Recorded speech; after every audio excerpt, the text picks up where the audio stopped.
Selamat pagi, siang, sore, dan malam, dimanapun teman-teman berada, kembali lagi di Gawe Game. Namaku Guntur, dan ini adalah video kedua dari tutorial pembuatan game platformer 2D. Di video sebelumnya, kita sudah membahas mengenai antarmuka Godot, di mana kita setup import tekstur dan ukuran layar game, serta menggambar level menggunakan tile map. Kalau teman-teman belum lihat videonya, boleh dilihat dulu di link yang saya sertakan di layar ya. Hari ini kita akan fokus membuat karakter hero yang bisa kita gerakkan menggunakan keyboard. Kita akan menyelesaikan misi kita dengan 3 langkah aja. Yang pertama, kita akan meletakkan karakter hero Captain Cloudnose. Yang kedua, kita akan menggerakkan karakter ke kiri dan ke kanan menggunakan keyboard. Dan yang ketiga, kita akan membuat agar karakter bisa melompat dan jatuh di lantai. Oke, langsung saja kita mulai. Kita aktifkan Godot dan seperti biasa, kita akan disajikan oleh project manager seperti ini. Kita klik project yang kemarin, yaitu platformer, dan kita klik edit.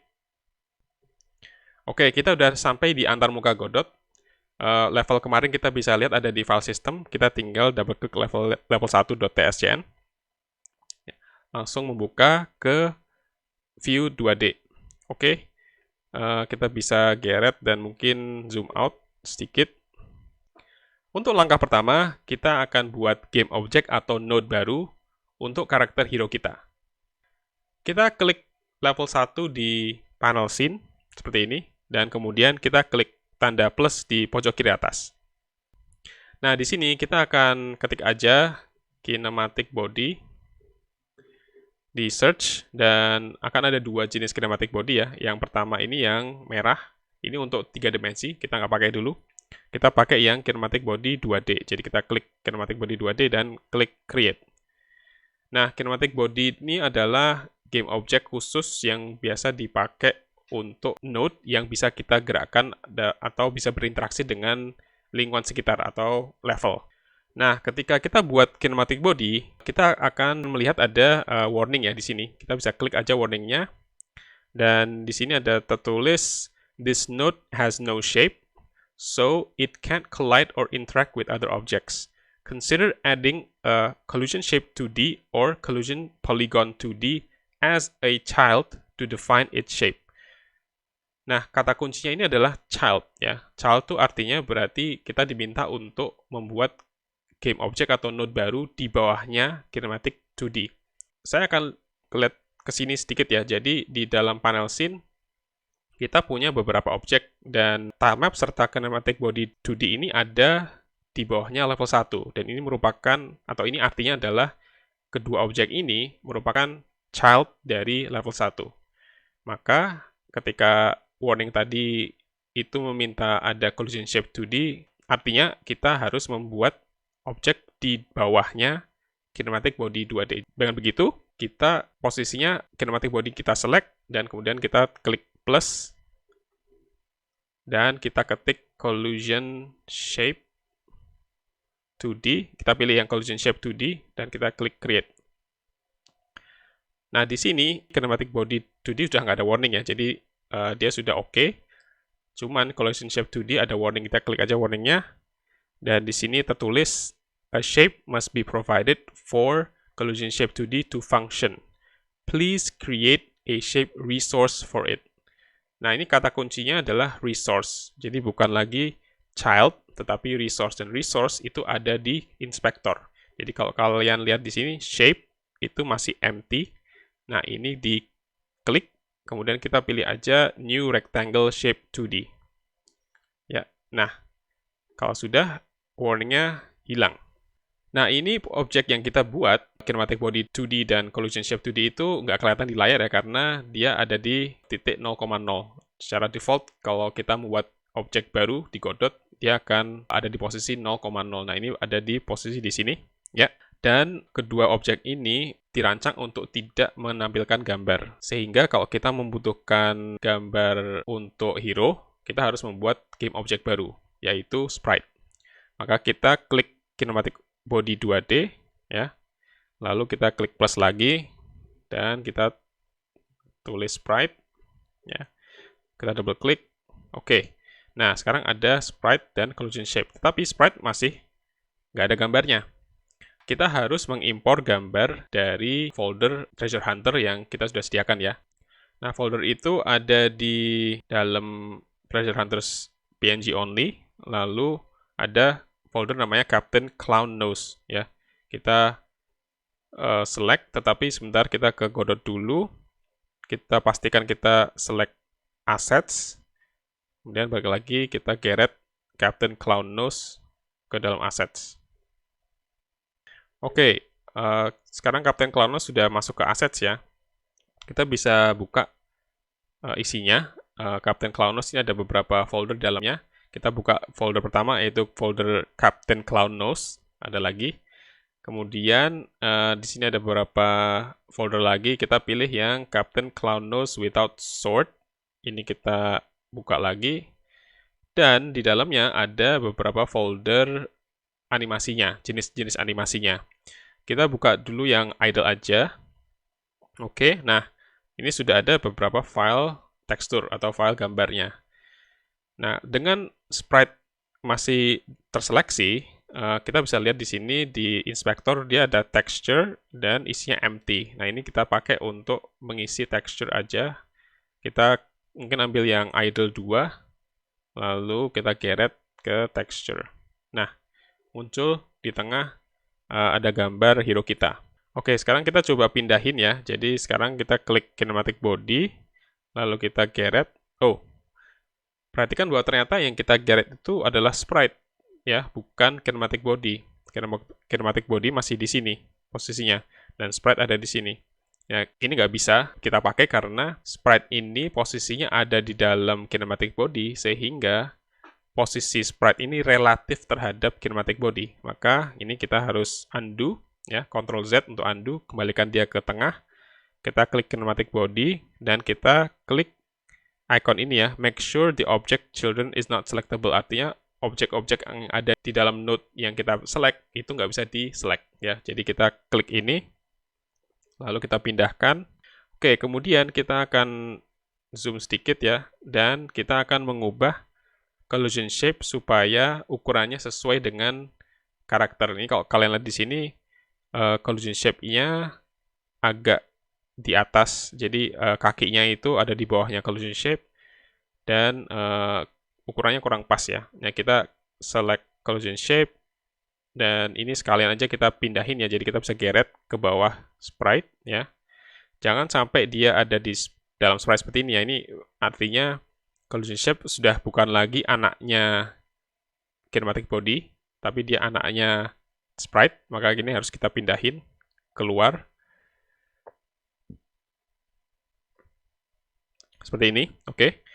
Terus dengan kita select collision shape 2D, oh ya ini masih ada unselectable ya, child-nya. Jadi kita matikan, sehingga bisa di-select. Kemudian kita klik collision shape dan kita coba ubah ukurannya. Nah, seperti ini kira-kira. Bentar, kita bisa pindahin nggak ini? Ya, kurang lebih seperti inilah. Atau ini saya kecilkan. Oh, ini kita bisa ubah grid-nya ya. Jadi ini kayaknya terlalu besar grid-nya. Jadi kita kecilkan. Kita bisa klik titik 3 ini. Kalau teman-teman belum nyala grid-nya, ini mungkin kalau posisinya seperti ini teman-teman bisa klik aja use grid snap. Kemudian kita ubah ukurannya, yaitu kita klik yang titik 3 ini, lalu kita klik configure snap. Mungkin ini kita kurang ke 2. Oke. Nah, sekarang grid-nya semakin kecil, nah kita bisa kecilkan seperti ini. Nah, kira-kira seperti ini ya. Jadi ukuran collision ini adalah ukuran tumbukan ya, jadi kotak yang untuk menumbuk ke level. Dan posisinya kita samakan ya dengan posisi kaki dan mungkin badan. Tangannya ada di luar collision, nggak apa-apa. Topi juga akan ada di luar collision, artinya dia akan menumpuk di level dan akan tembus, tapi ya nggak apa-apa, yang penting badannya aja. Nah, ini sudah siap ya untuk kita gerakkan menggunakan script, dan karena hero ini yang akan kita gerakkan, script akan kita letakkan ke hero. Caranya adalah, oke, mungkin ini sebelum kita lanjut, kita coba ubah aja namanya kinematic body ini ke hero. Jadi kita double klik kinematic body 2D-nya lalu kita ganti dengan hero. seperti ini. Kemudian caranya kita meletakkan script adalah dengan klik icon script di pojok kanan atas. Dan dari namanya, kita lihat hero.gd ini, GD maksudnya adalah extension untuk GDScript ya. Jadi kita pakai GDScript aja. Kita klik create, dan kita akan sampai di sini. Nah, ini aku akan berbesar aja pakai icon yang di sebelah kanan atas view script ya. Kita udah otomatis ke view script. Kita klik aja di sini. Nah, ini jadi lebih gede. Oke, so ini adalah scripting untuk Godot ya. Ini GDScript. Dan di baris pertama, ini adalah keterangan mengenai bahwa kode kita itu diturunkan dari Kinematic Body 2D. Ini artinya kode kita itu akan menggunakan metode dan properti yang sudah disediakan dari Kinematic Body 2D. Jadi kita nggak perlu lagi menulis banyak kode. Jadi itu akan memudahkan kita. Dan teman-teman kalau mau lihat apa aja isi dari Kinematic Body 2D, kita bisa tahan Ctrl, lalu kita klik tulisan Kinematic Body 2D untuk membuka dokumentasi dari kelas Kinematic Body 2D ini. Dan di sini teman-teman bisa melihat properti, kemudian metode yang bisa kita gunakan, dan khususnya untuk gimana kita supaya pengen menggerakkan hero ke kiri dan ke kanan, ke atas, ke bawah, itu kita menggunakan metode move and slide ya. Kalau kita klik move and slide, jadi di sini dijelaskan bahwa move and slide itu bisa kita pakai untuk menggerakkan kinematic body menggunakan vektor. Kemudian teman-teman bisa lihat di sini bahwa metode move and slide itu dijalankan di dalam node garis bawah physics process ya. Node ini maksudnya adalah kelas dasar. Kinematic body 2D itu diturunkan juga dari node, sehingga kinematic body 2D itu memiliki physics process juga. Jadi kita tinggal menuliskan physics process di script untuk menjalankan fungsi ini. Nah, mungkin teman-teman akan bertanya, ada istilah kelas dasar, lalu ada diturunkan. Nah, ini semua adalah konsep dari pemrograman berbasis objek. Saya nggak bisa menjelaskan semua di sini. Itu mungkin akan membutuhkan satu video terpisah. Jadi mungkin teman-teman coba ingat aja dulu bahwa ada konsep pemrograman berbasis objek. Dan kita akan coba aja langsung di script kita menggunakan physics process dan move and slide ya. Jadi kita balik lagi ke hero. Terus ini kita hapus. Oke. Terus kita tulis func, itu untuk menulis function physics. Nah, ini sudah disediakan auto suggest ya. Kita enter aja. Lalu kita enter. Kemudian kita tulis move and slide. Oke. Nah, di dalam kurung buka kurung tutup itu adalah parameter dari metode itu, dan dia membutuhkan linear velocity, itu adalah kecepatan linearnya. Dan ini menggunakan vektor ya. Jadi ada arah, dan seperti di fisika, kalau teman-teman masih ingat di fisika, vektor itu adalah besaran yang punya arah, sehingga biasanya itu digambarkan di sumbu X dan Y ya. Kalau saya masih ingat ada sumbu Y, ini sumbu X. Sama juga di sini vektor 2 itu memiliki X dan Y. Jadi kita tulis vektor 2, kurung buka, nah dia akan menyediakan X dan Y. Kita tulis aja 20,0. Oke. Nah, ini artinya kita ada arah ke kanan sebanyak 20. Dan Y0 itu artinya dia tidak ke atas dan tidak ke bawah. Jadi ini ke kanan saja. Oke, kita coba klik F6 atau kita play scene. Nah, kita lihat bahwa karakter kita sudah bergerak. Oke. Nah, kita bisa ganti di sini. Misalnya teman-teman mau untuk memahami lebih jauh ya, kalau kita mau ke kiri itu gimana sih? Ya, berarti kita ubah X ke kiri, yaitu ke minus. Ya, jadi kita set ke minus 20. Kita coba lagi. Ya, ke kiri. Nah, untuk ke atas, kalau di matematika atau di fisika biasanya Y itu ke atas itu positif ya. Tapi kalau di Godot itu kebalik. Positif itu ke bawah dan negatif itu ke atas. Sehingga kalau kita tulis misalnya gini, minus 20,20, itu artinya dia akan bergerak mengarah ke kiri bawah ya. Jadi kita klik play scene dan dia akan bergerak seperti ini. Dan tentu saja kebalikannya adalah minus-minus ya, dia akan ke kiri atas. Oke. Oh ya, saya mau menjelaskan sedikit mengenai physics process. Jadi physics process itu adalah metode yang dipanggil oleh Godot per frame ya. Nah, secara default Godot itu berjalan di 60 fps atau 60 frame per second, sehingga physics process ini dipanggil 60 kali setiap detik ya. Nah, kita sudah selesaikan langkah pertama, di mana kita sudah membuat karakter hero yang ada gambar dan kita bisa gerakan walaupun tidak menggunakan keyboard ya. Nah, kita akan mulai ke langkah kedua, yaitu kita menggerakkan hero ini menggunakan keyboard kita. Sebelum kita mengubah kode untuk menggerakkan hero menggunakan keyboard, kita harus mengkonfigurasi pemetaan masukan ya, atau input map yang ada di projects. Kita klik project settings, dan nanti ada tab input map, kita klik input map, lalu saya menghilang sebentar, dan kita klik pada actions, kita tulis gerak kanan, lalu kita klik add, dan di sebelah kanan gerak kanan akan ada tanda plus, kita klik plus, lalu kita klik key, kemudian kita tekan tombol key yang kanan ya, kunci yang kanan, kalau kita klik OK. Nah, di sini akan ada tambahan key itu, yang right itu ada di dalam gerak kanan.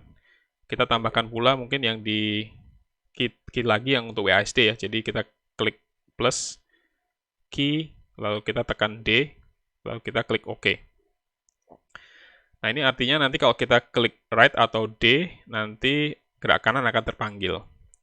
Nah, kita akan buat lagi untuk gerak kiri, jadi kita tulis gerak kiri, lalu kita klik add, dan pada tanda plus, kita klik plus, key, kemudian tekan kiri, OK, dan tambah lagi, tekan A, OK. Nah, sekarang kita bisa gerakan menggunakan D dan A atau kanan dan kiri.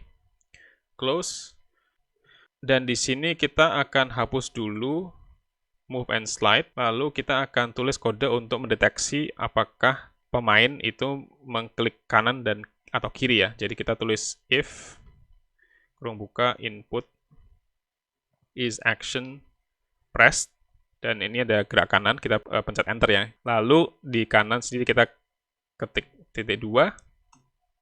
Nah, di sini kita tulis move and slide vektor 2, x-nya 20, y-nya 0. Ini untuk gerak kanan.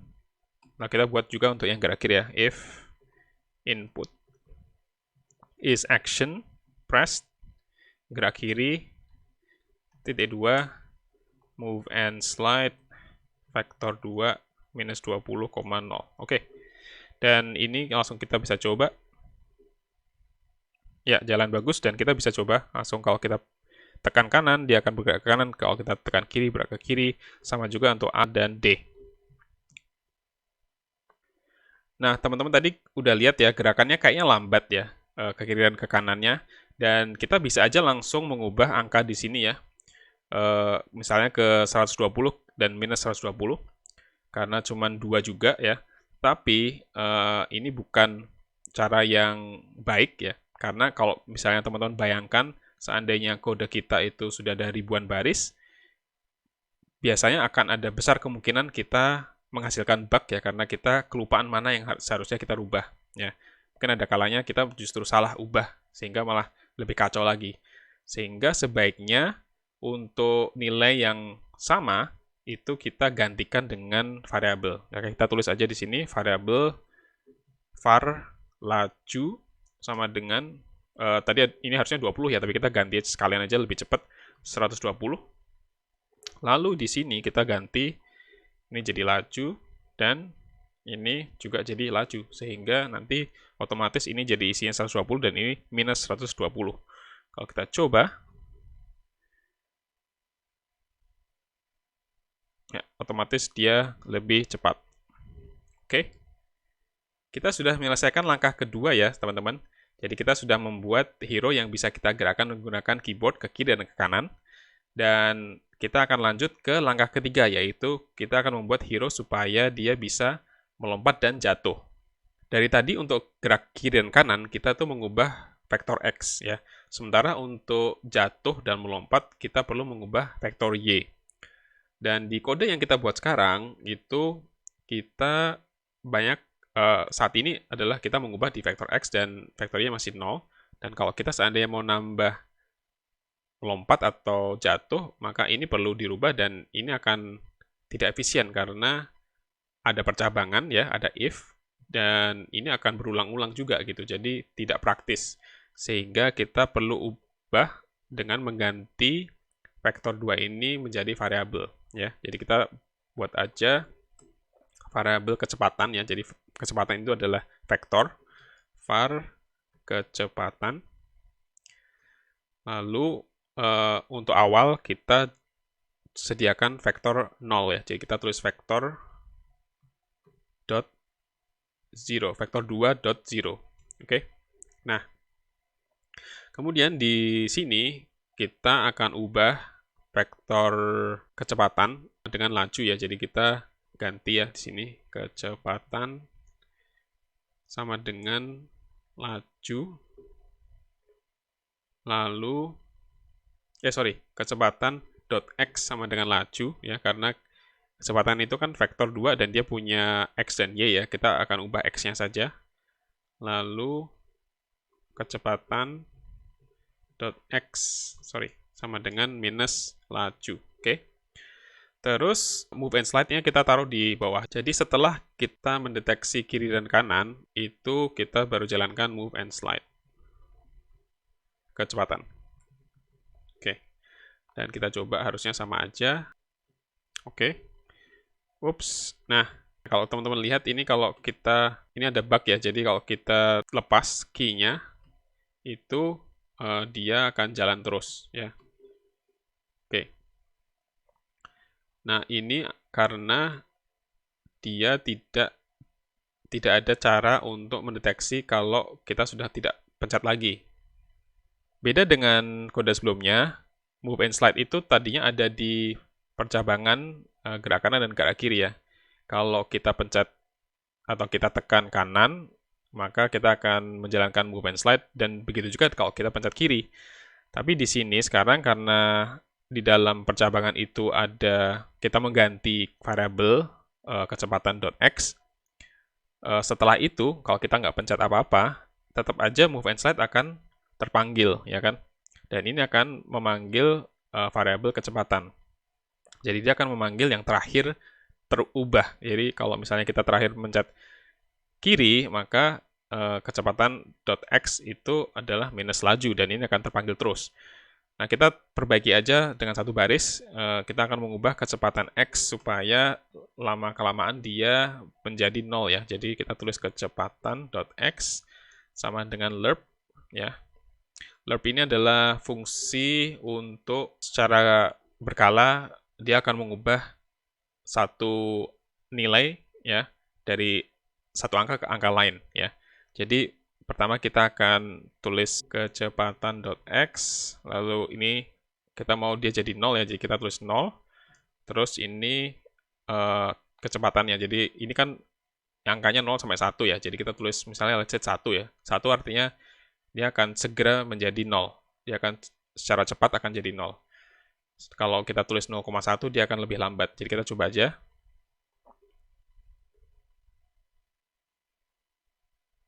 Ya, ini malah nggak bisa gerak ya, karena belum dia udah langsung 0 ya. Kita ubah jadi 0,1 aja, coba.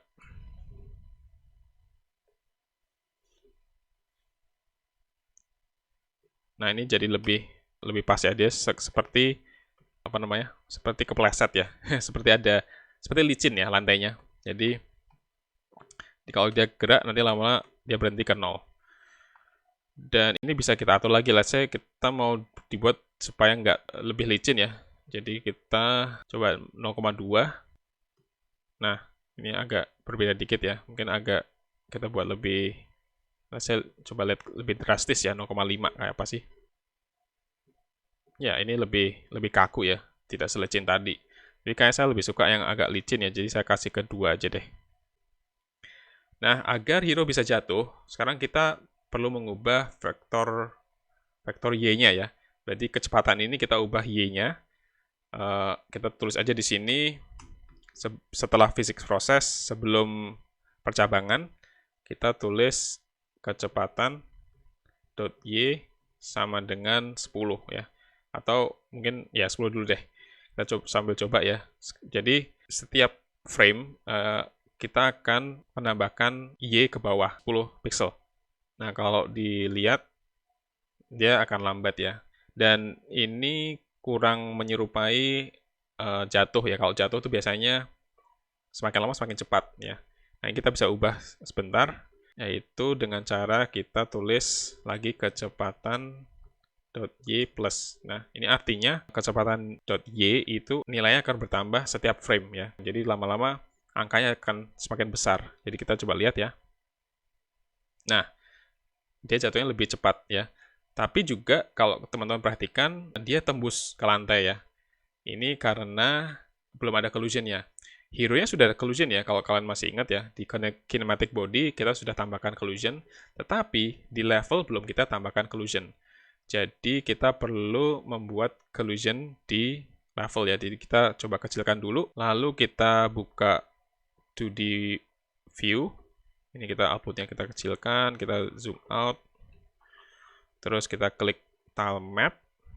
Dan di dalam tile set ini kita klik lagi. Dan kita klik di terrain 2x32. Nah, di sini kalau masih ingat ya, ini adalah setting untuk tile map ya. Dan kalau kita klik satu tile seperti ini belum ada collision-nya ya. Kalau kita nyalakan collision, ini masih kuning ya. Kuning itu untuk region. Kalau collision warnanya biru. Nah, untuk menambah collision kita klik create a new rectangle, lalu kita gambar aja di sini. Nah, kita perlu perhatikan bahwa kita select dulu region-nya, lalu kita gambar ya. Jadi untuk next region adalah kita klik, lalu kita klik kotak lagi, dan menggambar lagi.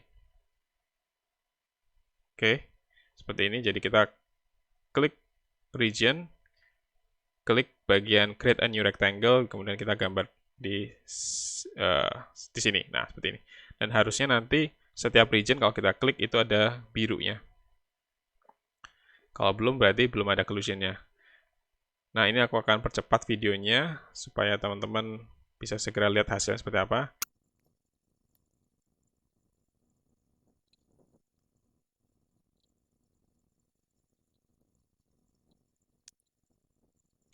Oke, jadi kalau kita cek lagi, semua kotak ini harusnya sudah ada collision-nya.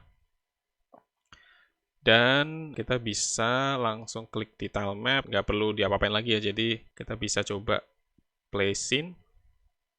Nah, sudah berhenti. Dan kita sudah bisa buat kiri dan ke kanan. Oke, hero kita sudah bisa jatuh, dan sekarang kita buat supaya hero kita melompat. Biasanya untuk melompat itu kita menggunakan kunci yang berbeda ya, seperti misalnya spasi ya. Jadi untuk itu kita perlu mengubah di input map, kita akan menambahkan action supaya mendeteksi spasi sebagai lompat.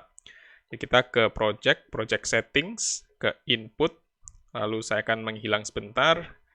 Ini action kita tulis lompat, kita klik add, kemudian di bawah kita tambah, atau kita klik plus, kemudian key, lalu kita pencet spasi. Oke, kita close, lalu ke script, dan ini saya besarkan. Saya muncul lagi, dan kita akan tambahkan deteksi supaya ketika lompat, dia akan menambah, atau kita merubah kecepatan Y ya. Jadi kita tulis if input is action pressed. Ini sekarang sudah ada lompat ya. Dan lompat itu kebalikan dari jatuh ya. Jadi kalau jatuh itu plus ke bawah, maka ini kita ganti ke kecepatan .y sama dengan minus, misalnya kita 200. Dan kita coba dengan play scene.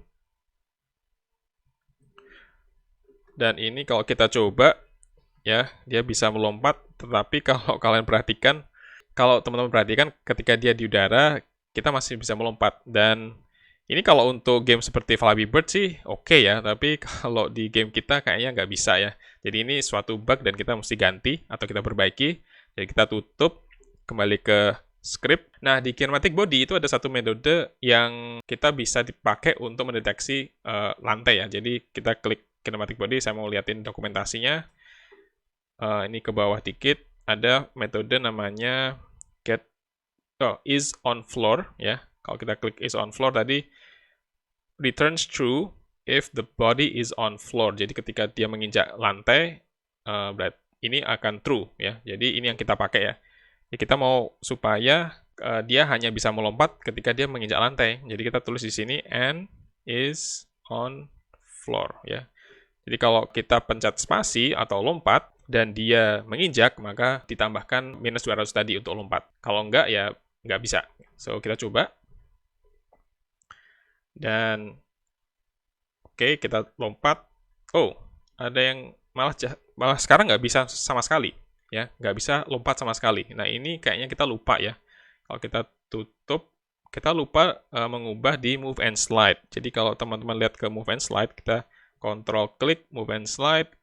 Di situ ada penjelasan untuk parameter kedua itu adalah up direction. Dan up direction itu is used to determine what is wall, what is floor, or a ceiling ya. Jadi ini akan saat ini adalah 0,0, tapi kalau kita mau menentukan bahwa lantai itu di bawah, maka kita harus kasih vektor ini up-nya ke atas ya. Kalau misalnya kalau misalnya lantai itu ada di atas, maka vektor atau up-nya itu ada di bawah, ya kan, kebalik. Dan kita bisa aja bikin seperti itu. Misalnya platformer yang hero-nya itu nempel di langit-langit gitu ya. Kayak misalnya kelelawar gitu. Tapi untuk saat ini kita buat supaya lantai itu ada di bawah. Jadi kita ke hero lagi. Udah di move and slide, kecepatan kita tambahkan ya, koma, vektor 2 dot up. Jadi kita sekarang menentukan up itu ada di atas ya. Dan kita coba.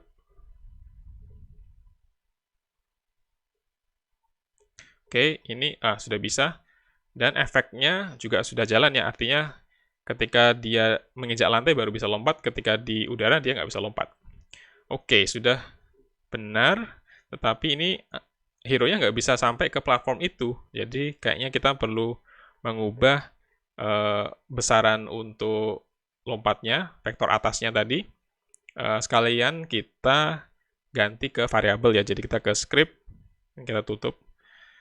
Minus 200 ini kita ganti ke variabel, kita tambahkan variabel var laju lompat, sekaligus kita ganti angkanya misalnya 340 ya. Lalu ini kita ganti ke laju lompat, oke. Dan kita play.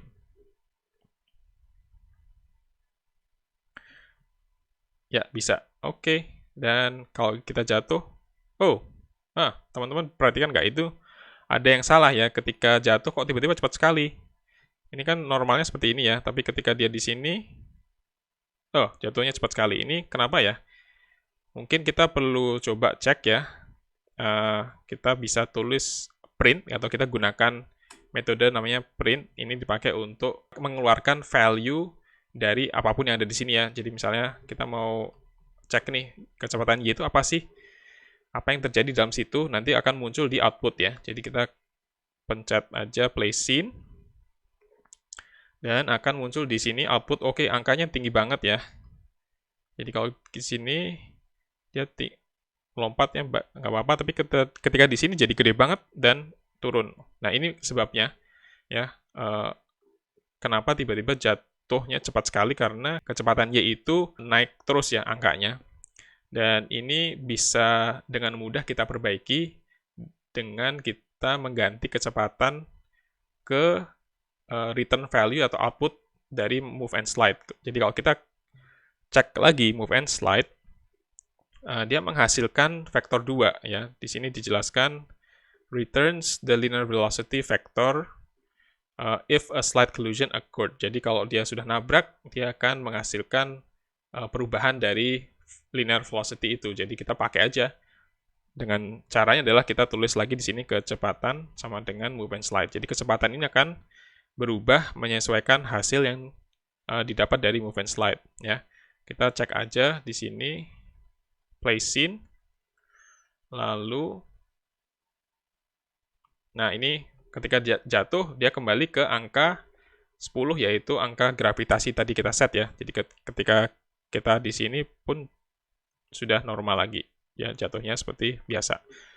Nah, 10 ini tadi adalah angka gravitasi, jadi ini sekalian aja kita ganti ke variabel ya. Ini 10 ini tadi, jadi kita tulis di sini var gravitasi sama dengan, let's say kita mau sekalian ganti ya, supaya agak lebih cepat turunnya, jadi mungkin 12. Lalu ini kita ganti jadi gravitasi. Dan mungkin kalau ini naik, berarti lompatnya juga harus berubah ya. Mungkin kita naikkan dikit ya. I don't know, mungkin kita ganti ke 360. Dan kita coba. Oke, jatuhnya lebih cepat ya. Dan, oh ini kayaknya kurang dikit nih. Kita ganti sedikit lagi untuk lompatnya ke 380.